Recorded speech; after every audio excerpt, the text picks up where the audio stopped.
I still film my YouTube videos with my phone. No fancy camera, no wild setup. I am all about using what I have and it works. Today I want to show you guys exactly how I film my videos with some tips, equipment I use on a budget, and how I keep everything looking cute, clear, and with some vibes. This is actually my third video in my behind the scenes series on how I bring my content to life. So if you've been riding with me so far, I appreciate you. And if you're new here, welcome. Definitely go check out the first two videos in this series after watching this one. So let's get into it.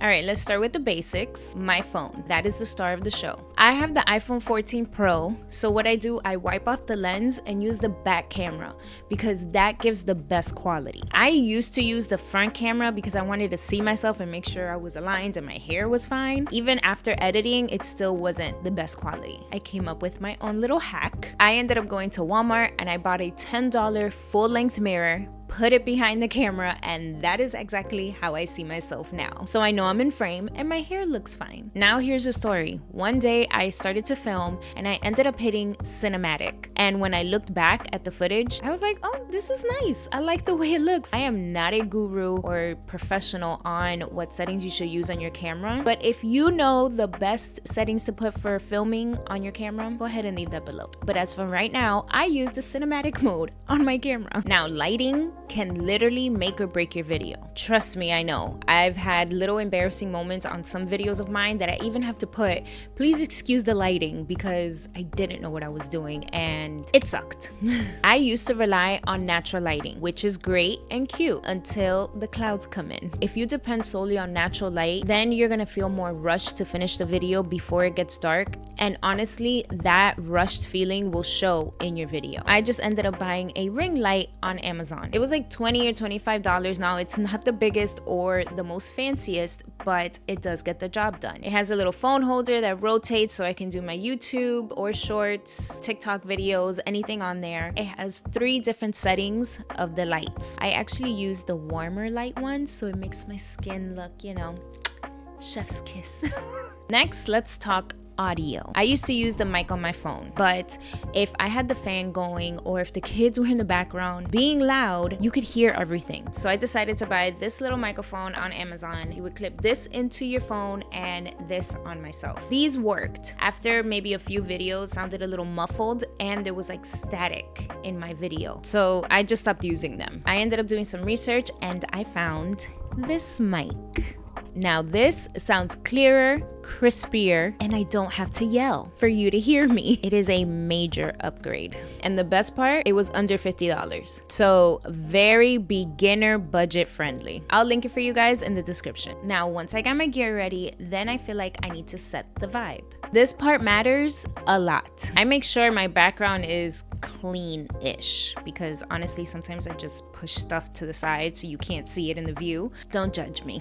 Don't go crazy. It does not have to be like Pinterest perfect. It just has to feel like you. That way, when people watch, they connect with your vibe, and that is the whole point. When it's time to actually film, I start off with a loose outline, so like bullet points. If I do like an actual script, trying to read word for word, I feel like I sound like a robot and it doesn't come off natural. If you watch my last video about scripting, you'll see how I get my ideas and how I stay organized with Notion. And there you'll get a quick little view on how I have my bullet points and my script. One thing I do like to do while filming my videos is film in chunks. I will look at one part of my script, hit record, then film as much as I can remember from that part, then I stop recording. And I do that the whole video. I do it this way because if I have a big mess up or I just keep repeating myself in one part, stumbling over my words, I can just delete that clip and start over instead of having one long video clip. And that actually saves so much more space on my phone. And when I go to edit, I know the clips that I'm adding on my computer are usable footage, so I don't have to be scrambling looking through a bunch of wasted footage, basically. If I have time, I will batch create a few videos in one sitting. It saves me so much time throughout the week, and if I'm already camera ready, might as well do it. And if I want to go the extra mile, switch shirts or my hairstyle so it doesn't look the same in every video. Batch creating is the key to staying consistent without burning out. B-roll is your best friend.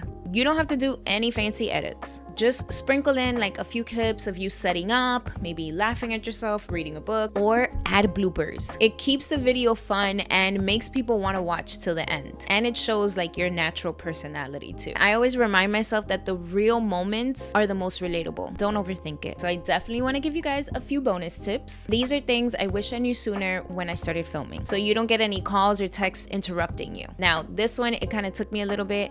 I was like, I'm only doing that when my kids are home because I can't do that when they're not home, just in case there's an emergency.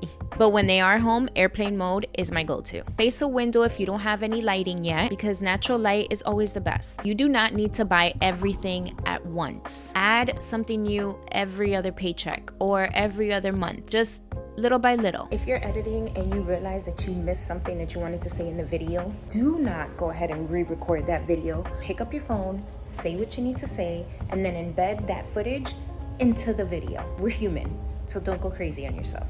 And most importantly, just start. If it's messy, if it's unpolished, just do it, because you will end up noticing how you look from your first video to now, and you are definitely going to grow, and it's going to show on your channel. Please don't let the lack of fancy equipment hold you back. Just start with what you have. Look at me, a year now in my journey, and I'm just now upgrading my stuff. It's not about being perfect, it's about being consistent. Consistency is key. That's how I film all my YouTube videos. Just me, my phone, my $20 ring light, and my mic that I'm so proud of. No crazy budget, no fancy studio, just a good vibe and tips. If you're trying to get started or level up your filming setup, I hope this video helped. Let me know in the comments what your current setup is. Or if you have a favorite Amazon find, let me know too, because I love a good deal. Again, this is my third video in the behind the scenes series, so if you're loving these little peeks into how I do things, definitely go watch the other two. I have more on the way, and trust me, it only gets better. Until next time, I will see you guys soon. Bye, my loves.